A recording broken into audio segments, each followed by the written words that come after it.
Hi, I'm Trevor with Trevor and Jill Talk. Jill and I are so completely thrilled today to be with Wendy Federman, a top producer on Broadway, to tell us all about what's happening. We just got some announcement. Wendy, what's going on? Yeah. Oh, by the way, when we say top, I just have to interject. You can see sort of to the back. Notice over her right shoulder a number of what, 9 Tony Awards? Nine Tonys, 9 Tonys, 2 Oliviers, and there's a whole bunch of things in another space, but thank you. And we'll go into some of the amazing shows you've been into, but tell us, everybody is like jumping at the bit to get back to Broadway. You know, I'm happy to be really smiling, a real smile this time after all of these almost 14 months of not having really the news we wanted to say, but we are coming back. Shows have started to announce, starting last Thursday. 6 Fabulous New Musical was the first to announce reopening. But Ain't Too Proud has announced, Tina has announced, Jagged Little Pill has announced, and this morning there was a joint announcement from Hamilton, Wicked, and Lion King that they're coming back, as well as a few other shows. Little Shop of Horrors off Broadway. Again, the thing I can stress the most is if there's a show that you were supposed to see and was canceled, or that you've loved and you were meaning to see or wanted to see, best to even check the show's websites, because that's where you're going to get your most accurate information of, yes, we're on sale, or we're on sale now. It's real. And we couldn't be more excited. And many shows have yet to just put out their announcements, but certainly all the big musicals that were running then. And there are going to be some wonderful new shows coming in as well.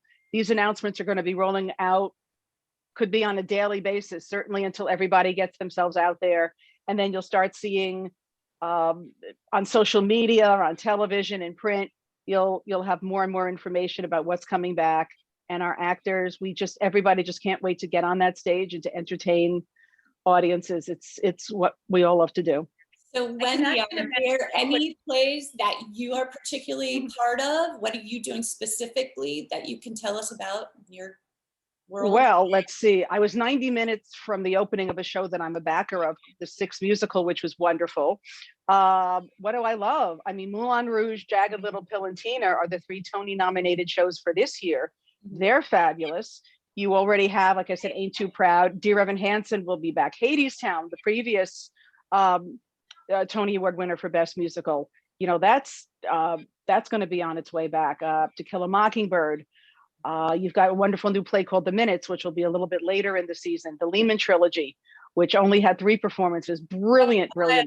Also. And a brand new play that I'm very happy to be a co-producer on is called Thoughts of a Colored Man, which is quite brilliant and wonderful. And we're bringing such a wonderful new playwright to Broadway for the first time. Again, we'll be announcing our starting date any day now. Again, everybody is sort of taking their time and their turn to come out in the news. So again, and there are so many other wonderful shows that are, again, coming back. Little Shop of Horrors, which is so much fun, is coming back to off-Broadway theater. I think the city's just going to be, this fall is going to be bustling with live entertainment, because we've had wonderful, thank goodness, things to keep us busy on our screens, but it's enough. We're getting out of our living rooms, we're getting off our chairs, we're taking off our Lycra pants, we're going out. We're going out. We're going to Broadway. We're getting those heels again, right?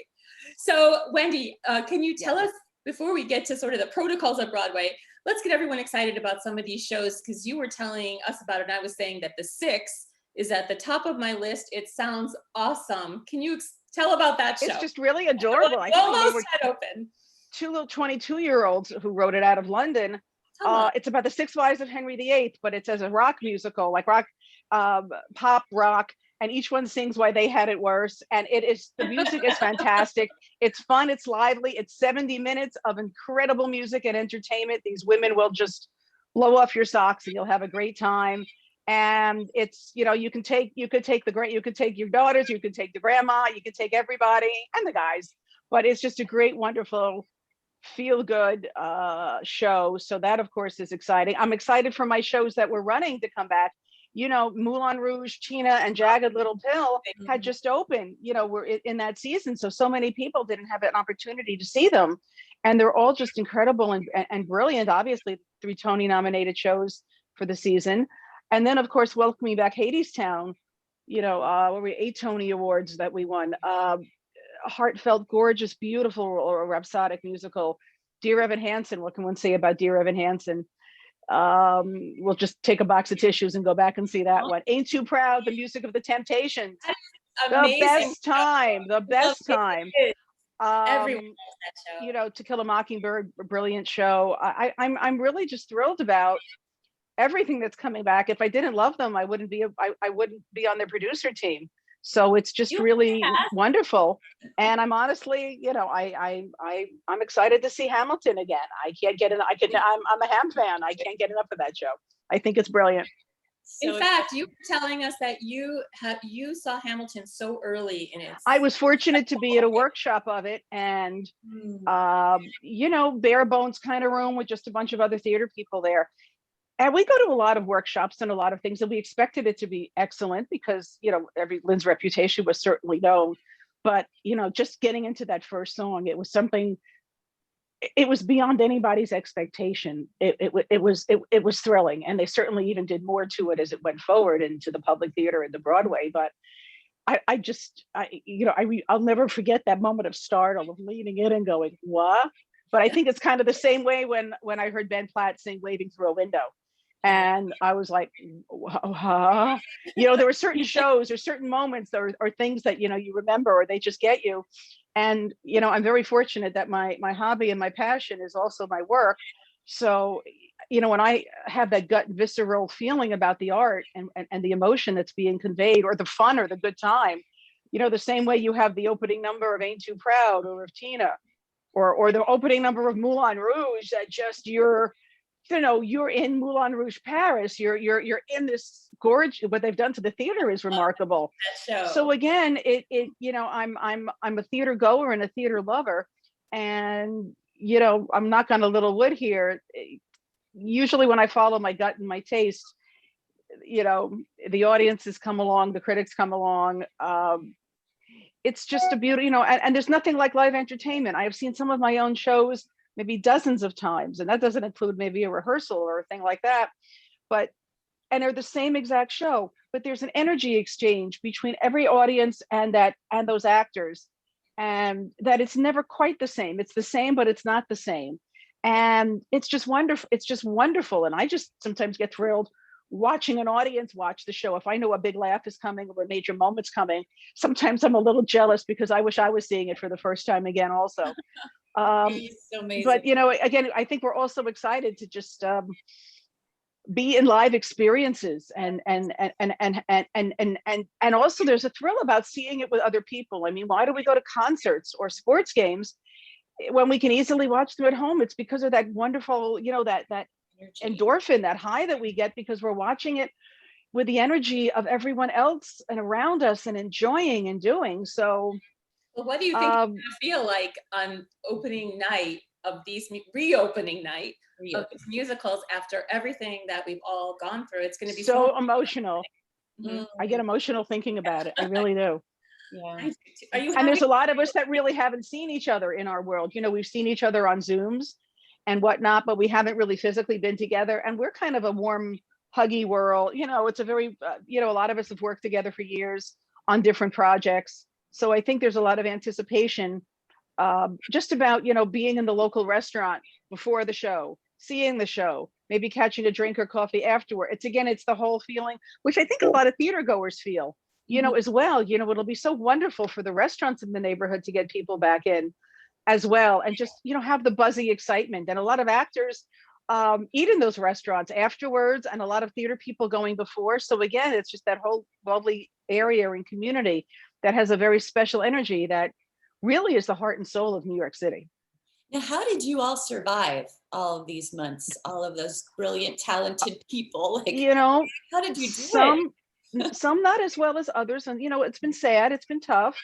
You know, we were able to take care of the performers for a certain amount of time, but when it appeared that obviously the shutdown was going to be longer than anybody anticipated, you know, there was unemployment available. You know, some people were resourceful and did, you know, there were performers that went on and were teaching classes online. People went into some other businesses. Unfortunately, some people did move, or a lot of, you know, people just went back wherever home is, whether it's parents or other family. Maybe a few have left the industry. There's a wonderful stage manager I've worked with who decided to have to go back and be a teacher. And quite a few of the performers and quite a few of the ladies had babies. Oh, They that's figured, you know what, if I'm ever going to do it, I'm going to take I have this break in the career. In fact, our lead in Jagged Little Pill, Elizabeth, I think she's due in the summer, but she'll be back in the show. So, there was some nice and good news, but again, theatrical timing. I think a lot of people, fortunately there was a little bit of work, through TV and film for some of the actors, as far as the other businesses. And, remember, Broadway employs 97,000 people. amazing. It's a big spread out. So, a lot were furloughed. And again, maybe could find other work, unemployment or not, left the city, found other jobs. We're going to find out now, I guess, as we really bring people back in, whom comes back and how we sort of regroup and go forward. But it was a really tough time. A lot of people, we had some losses, sadly, very sadly. There were people that were in our industry really sick. Thank goodness, for the most part, all better. It was a very tough year. We kind of knew as we got into it, we kind of knew we'd be the last industry to come back. And it's still painful because everyone's sort of congratulating, and I'm thrilled. But, we discussed this, Jill, we're still not opening till September. We're still, so we're still not doing it, at least thank goodness for the restaurant world and, many other worlds. Okay, I can open now. So you get your employees, you buy more food, you prepare, you're there. We still have a while to go. So it's hard. It's been a test. It has not been easy, which is why I'll say to all of your viewers, your Broadway fans and your people that might even have been on the fence, come support us. Be there. Come see a show. First of all, you're going to have a fabulous time. You're going to be so well taken care of, so well entertained. It will be totally safe. Tell us about New York City's the entertainment section of the world. The theater owners have or are in process of putting in all brand new the filtration systems, something called MERV. I don't know the technical names, but I know they're doing what they're supposed to do. You'll find that your tickets will be touchless. I think we're going to find that most of the world and everything we do is going to go touchless anyway. I mean, you go in the restaurant, a lot of the menus, now we pull on our screen and pull them up on our phone. They'll be touchless. It's very possible that as we go back to, all shows coming back, and let's say you have a street like 45th Street where there are so many theaters, which is a wonderful street to be on, fabulous theaters, but maybe we'll stagger our opening time. So maybe there'll be 7, 7:30, 8. Again, maybe that'll go on to keep a little crowds down. Entrances to theater, egresses to theater. Again, these are all things that will be worked on. So I believe what'll happen is, like, for the shows that are on sale now, please, you can go on sale, buy your tickets now. Okay. And what will happen is, remember, there's 4 months or more for your show. You're going to get plenty of information from your telecharge, Ticketron, Ticketmaster, whoever you bought your ticket through. You will be getting plenty of information on exactly the protocols and what you should be aware of. I would assume that mask wearing will definitely be a must. Who cares? Wear a mask, whatnot. But I'm saying we will be all told what to do.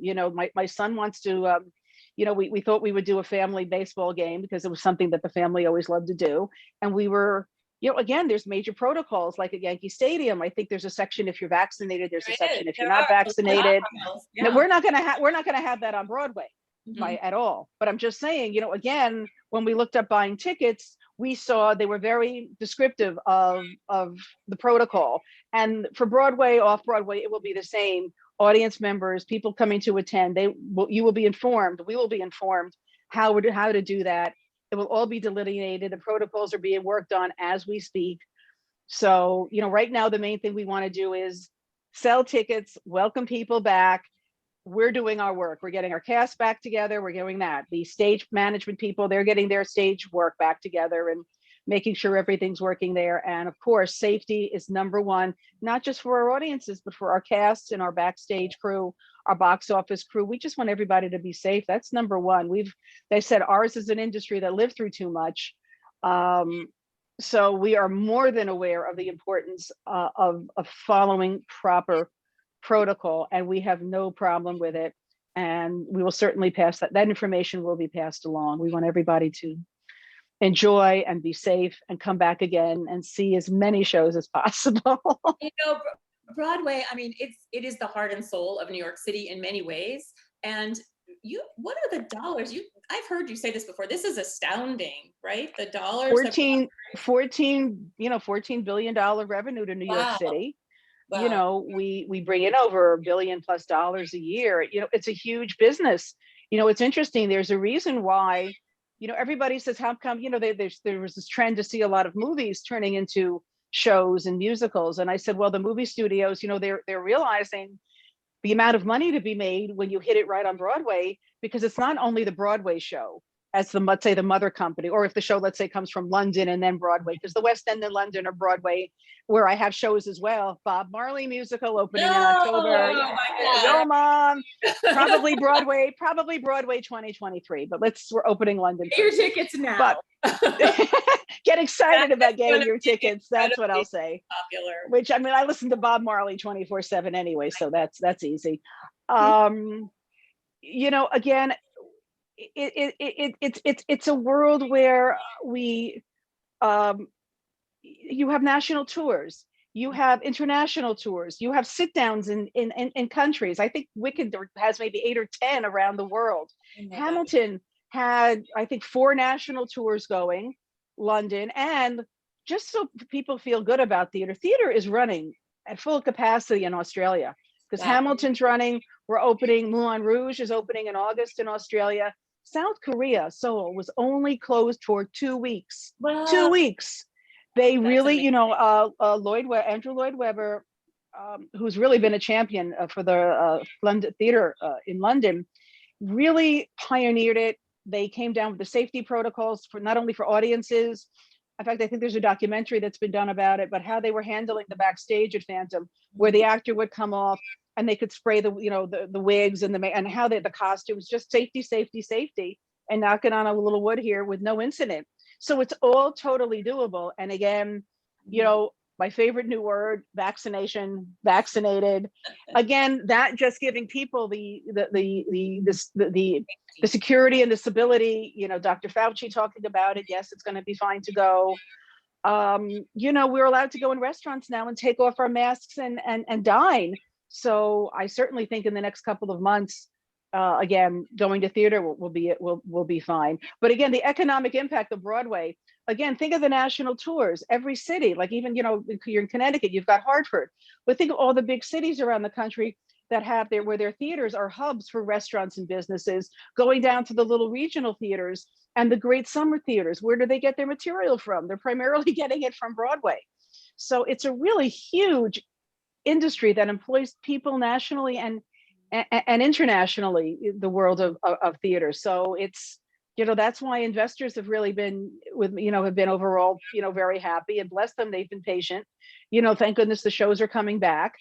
And we've been very fortunate that, you know, the shows financially have for the most part collected business interruption insurance. And there was recently the Save Our Stages grants, the SVOGs, which shows have applied for, but we're waiting to hear on the amounts. But again, Senator Schumer from New York really helped push that through Congress. We're expecting to have some even additional funds in the bank accounts, because it's going to cost us to reopen these shows, but we, you know, have the funds to do so and get the machine cranking and rolling and get back to work and get back to entertaining people. There's already studies that tourism, domestic tourism, is picking up, New York City being a prime target, because even for this summer, outside of Broadway not being open, but there will be many entertainments open.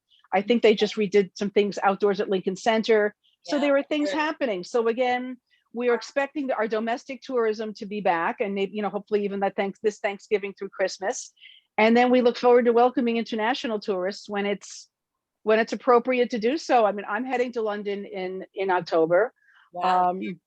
I have my vaccination card again, but remember, Europe opened to Americans in August. But the UK itself is actually, they've been extremely good with their vaccination. They actually procured a lot of vaccinations. They bought them. So they're doing really well over there. Again, you know, so their theaters starting in May and June. They're even starting earlier than Broadway is. They're feeling super, super confident.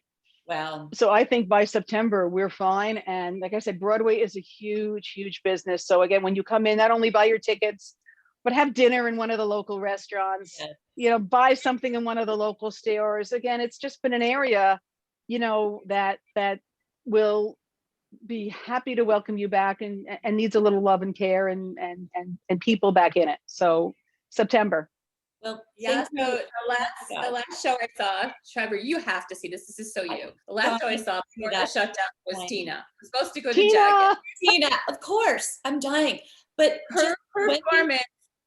I just want to say to Wendy, what you're doing is so important for all of us, which is creating this space for all these beautiful artists to perform, to share all that beautiful energy. Like, you're like a pivot point in all of this. So I want you to take it from me and Jill, because we talk about you all the time and how wonderful you are. You've had That's sweet impact on all of our lives.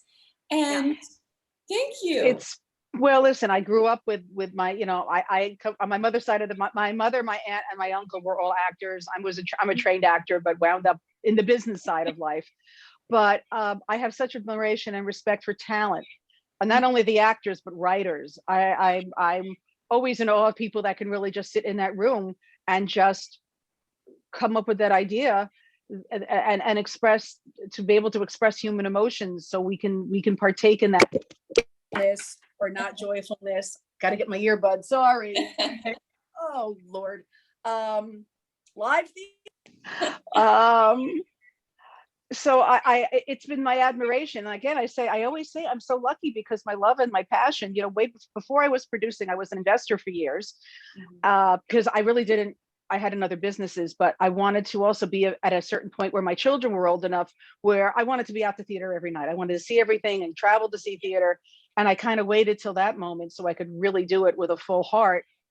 So I'm just but it was always my hobby. I was always dragging my kids. I was the person in the neighborhood. All right, we call Wendy in September. She's going to tell us what shows to get. This is what we take our husbands to. This is the girls' night. This is for the kids. You know, back when before even, you know, the internet was as big, you know, when I would cut out the, you know, the section of the ABCs in the New York Times, and I would be going through them and going, okay, I got to see this, I got to see that, and I want to meet that. And also I'd say, gee, I'd love to meet the person that produced that show or wrote that show, because that's so brilliant.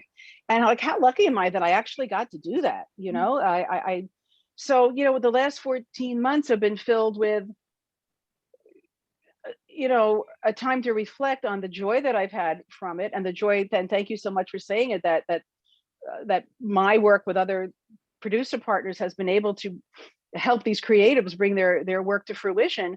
You know, so it's sort of been a happy sad, you know, like a happy sad, you know, knowing, you know, that we had to be on this pause, but also knowing that we'd be back. And I kept always going back and rereading the history of the early 1920s, where you had some of the most incredible talent. Broadway went off the charts, vaudeville, entertainment. You had Rogers and Hart. You had some of the most incredible, Jerome Kern, some of the most incredible talent and incredible works came out in that time era.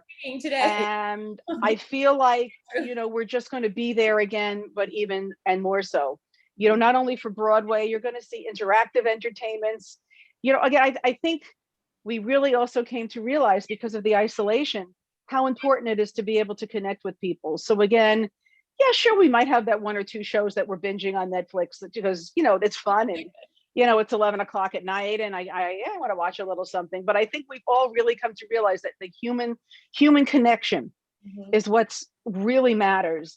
And if you ask people if they remember the first movie they saw, maybe they do, but if you ask anybody if they remember the first Broadway show they were taken to, if they were so fortunate to have been taken to one, that they remember, because, you know, your mom probably dressed you up a little bit, and it was an experience. I mean, I just remember not only mine, but when I took my son to the Lion King, and he stood on me as those puppets were coming down the aisle, and he was like, "Mommy, mommy." He just, but there were hundreds of kids in the audience doing it. You know, I didn't have to tell him to be quiet, because it was just that reaction.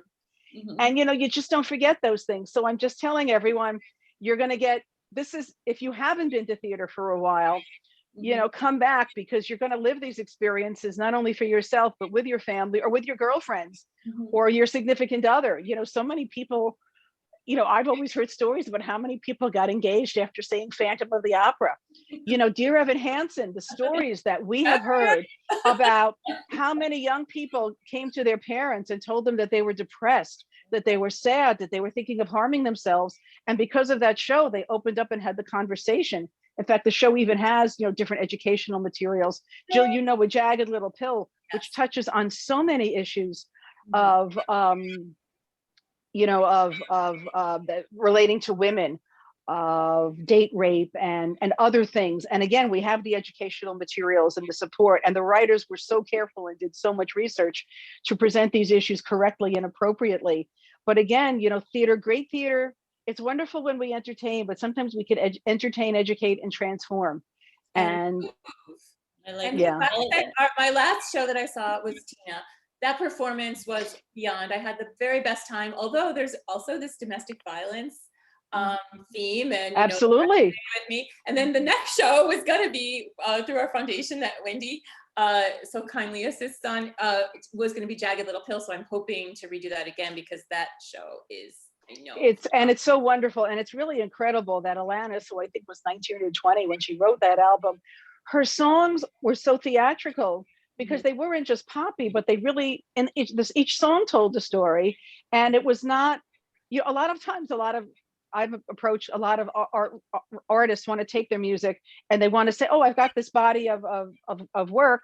Can I put it into a show? And I go, I'm just, you know, don't know how they're going to mix unless you do, you know, like a Rock of Ages and just spoof. But if you want a real story, but Alanis's music for Jagged Little Pill, and you'll see when you see the show, they so beautifully integrate into the storytelling that you kind of see, oh, that's right, this is actually an album from 26 and we're gonna years know ago every now. word of the soundtrack, every word when we get there. Which is wonderful.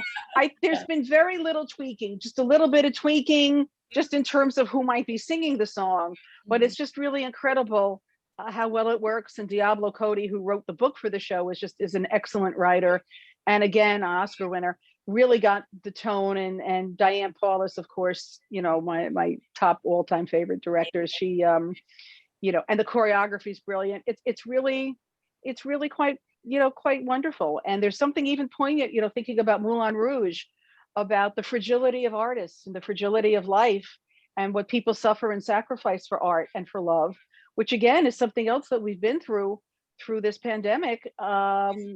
And that cast went through a lot, believe me. I mean, thank goodness they're in good shape now. But it was, you know, again, but the show itself, and the way that the brilliant young orchestrator Justin Levine orchestrated these 71 different songs that fit in.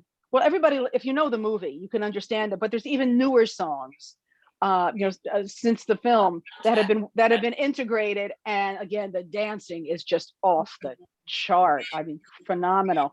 So, and the Tina is, and you know, not only is Adrian great, but I've seen the show a couple of times, and I've seen it with a few, there's I think 2 or 3 standby understudies. Fantastic. So, but never think, if you're going to a show and you're not getting the name that you had read about, there's one thing that there is no lack of for Broadway, God bless, is talent. The understudies are incredible, and there are so many stories of where the understudies become big breakout stars. You know, that's how Shirley MacLaine got her break. I think the leading lady, oh gosh, I forget the name of the show back in the 50s, but the leading lady like sprained her ankle or something, and she got to play the lead, and you know, history. So just think, you could be seeing a star in the making. You never know. So I tell everyone, you know, don't go, oh, so and so's not in it, and you know, go for it. Nice, great advice. So I think Catherine Zeta-Jones, she was another one who was a breakout. Catherine Zeta-Jones. Right. Very many. I think Sutton Foster, I think something happened with the person who was supposed to be the lead in Thoroughly Modern Millie, and I think she wound up getting the lead role, taking it into Broadway, and you know, ever since then has been a phenomenon. So again, there's just so much talent. There are times I just don't even know how a director makes a choice. I have sat a couple of times at auditions, and especially as being a performer, I'm looking at it and I'm going, really? okay, like, I just don't know. I mean, but they have a vision. They have a vision, and respect, but it's just incredible. And I think it's very tough. And on larger projects, even for casting directors, to really figure out,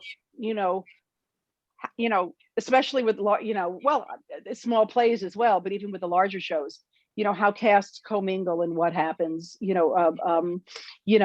working with the director to help the director find their vision of that ensemble.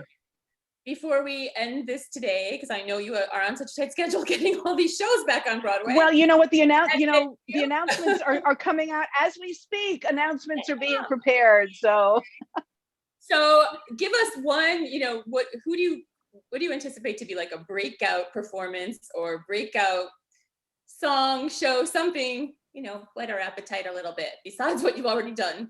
I'm just going to be placing beautiful new play called Thoughts of a Colored Man. I think is something that's going to be worth seeing. New voices, a beautiful story. I'm a little old school too. I am so excited about the revival of Company, not only because it's my first time being associated with Sondheim. It's like saying the word God when I say Sondheim. Thank God. But and that's coming back December 20th, by the way. But I'd start buying tickets now. But that's December 20th. But star people might have heard of before. Patty Lupone, the ultimate, and so brilliant. She is. I mean, just to see her do her. She has like the 11th hour number, which is always like the big number. Toward the end of the 11th second act, Ladies Who Lunch. Oh my God. It's just brilliant. Every other minute in the show is brilliant. And Katrina Lenk, who won the the Tony for The Band's Visit, she's a star. Incredible cast of all Broadway talent. But there's something that's just got me super excited about Patty Lupone in a Sondheim show, and I get to be one of on the producing team. And we were about 10 days away from opening. We were already in previews. The buzz was huge. Our ticket sale advance then was huge. People are already rebuying because they know. That one's coming a little bit later. Like I said, that's not starting until December 20th because that never officially opened. That opening night will actually be January 9th, but buy tickets from December 20th. That's got me super, super excited. I mean, they all do. It's just going to be great, to see the lights lit up, but actually have people on the streets and people in the theaters, not just lights and, I know the ghost light is on in there, but it's just not the same. The Broadway is the beating heart of New York City. And even the politicians themselves have said there's no New York City without Broadway. So please, all of you out there, come see a Broadway come see at least one Broadway show. There's so much good.